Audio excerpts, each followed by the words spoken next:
Hey, Dr. Mindy here, and I wanted to leave a video for you guys on fasting and cortisol because we're getting this question a lot on all my social media platforms.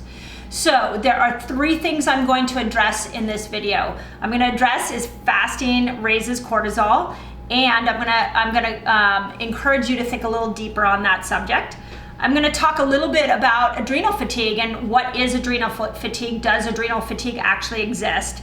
And then I'm going to end this video talking about cortisol dysregulation and how you can start to balance your cortisol with really simple ways that don't take supplementation, that are ways that help your body work in alignment with your adrenal glands. Okay? So let me start with the first one. So the answer is yes. Actually, fasting does raise cortisol. The question I want you to ask yourself is that a bad thing? Because a lot of times there are things that happen in the body that in the immediate reaction is a positive adaptation. It's actually helping the body out, and it can have a reparative effect. So let me use the example of exercise. When I go and lift weights, what I'm doing is I'm actually tearing the muscle. So if I go and lift really heavy weights, what I'm doing is I'm tearing the muscle, and the body responds by building the muscle stronger again. That's why your muscle will grow. So when you're fasting and you get a cortisol spike, what happens is that it encourages the second question I'm going to address here, which is it encourages something called the HPA axis. So your adrenals are more than your adrenals. There is a whole system, a whole team that has to be working right in order for your adrenals to function well. So when you fast, intermittent fasting specifically has a tremendous benefit for adrenal fatigue. What you're doing is you're getting a cortisol spike, and then you're forcing your body to start to heal the mitochondria in the adrenals, to heal the mitochondria in the pituitary and hypothalamus. Go back to my old video, some of my other videos that I explain that ketones are reparative to the brain, where your hypothalamus and your pituitary is in your brain. And so what's happening is those ketones are going in there and repairing that part of your brain while you're also getting a reparative effect in your adrenals. So you're literally healing the HPA axis. That is so much bigger than an adaptogen supplement. That has so much more long-term benefit to you than locking yourself in a room and trying to stop stressing. So first part of the question is yes, it does raise it, but look deeper, because there is what your body's doing when that cortisol goes up is that it'll rush in and it'll start to repair the HPA axis. That, by the way, is a concept called hormesis. You can look it up, HORMESIS. It is a concept that's used with homeopathic medicine, which is you give a little bit of the poison to have a positive result. So that's how we look at cortisol when it comes to fasting. When we look at adrenal fatigue, we don't just look at the adrenals, we look at the whole picture, and we ask ourselves, so hypothalamus, pituitary, how are you doing? Adrenals, how are you doing? And how are you all communicating? This is where something like a Dutch test comes in and helps you, because you can see where all the players are, and you can see how your body's responding, okay? So that answers those first two pieces of this equation. Now the third equation is cortisol dysregulation. So one thing that I want you guys to realize, those of you that love keto and you love fasting, is that we come to keto and fasting to heal insulin resistance. And in short bursts, it can heal cortisol dysregulation too. But it does wonders with insulin resistance, but that's the only hormone that it's really working on. So we have these other hormones that we've got to deal with. Cortisol being one, progesterone and estrogen and testosterone being some of the other ones that I work with my patients. So cortisol dysregulation, what happens?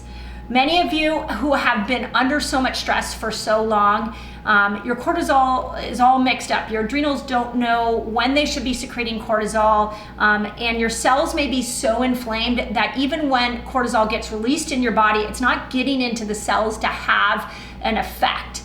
So what a couple of ideas that you've got to look at.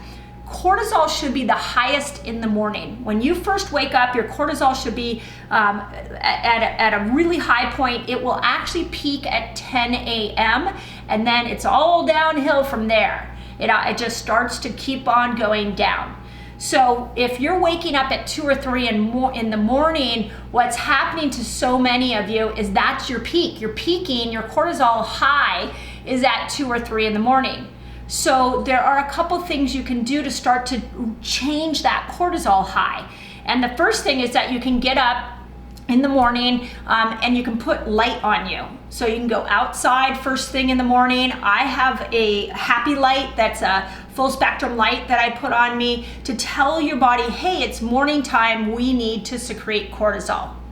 The second thing you can do in the morning is like a HIIT training workout, where a really quick one, like 10 minutes, where you're doing jumping jacks for 30 seconds really quickly, or burpees or push-ups, something again to tell your body we move in the morning. So you're gonna get light in the morning and we're gonna move in the morning.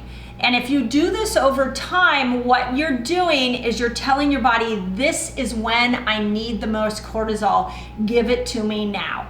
So and then you add into that intermittent fasting, and now your first half of your day is really focused in on regulating this cortisol and managing the cortisol that your body is trying to give you to help you deal with stress.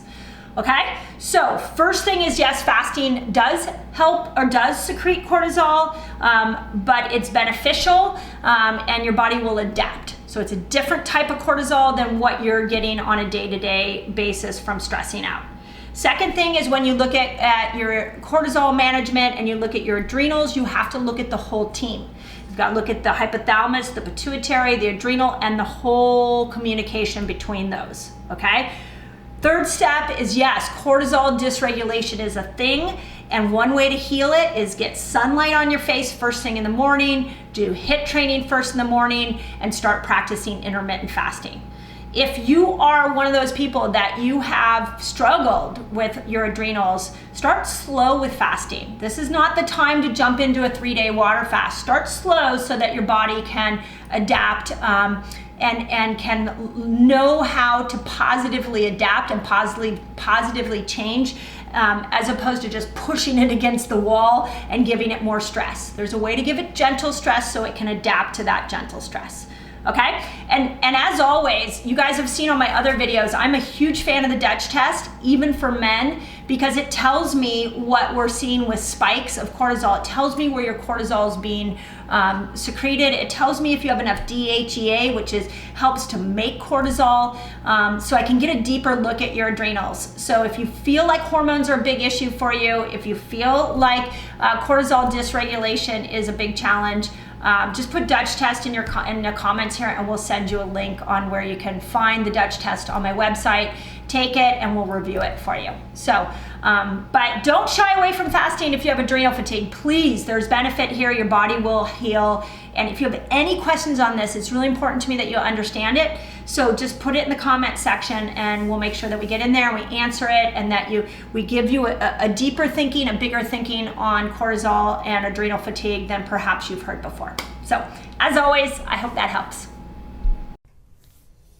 Hey, Dr. Mindy here, and if you enjoyed this video, please share it out to the world. I'm trying to get really cutting-edge health information into people's hands. And if you want to see more videos like this, just subscribe to my channel and you'll get updates as to when I go live and new videos that I put out there. Every Thursday, by the way, I do a live video from here and answer your questions. So if there are questions you want me to answer, join me then and I'll make sure that I address them. Thanks. Have an awesome day.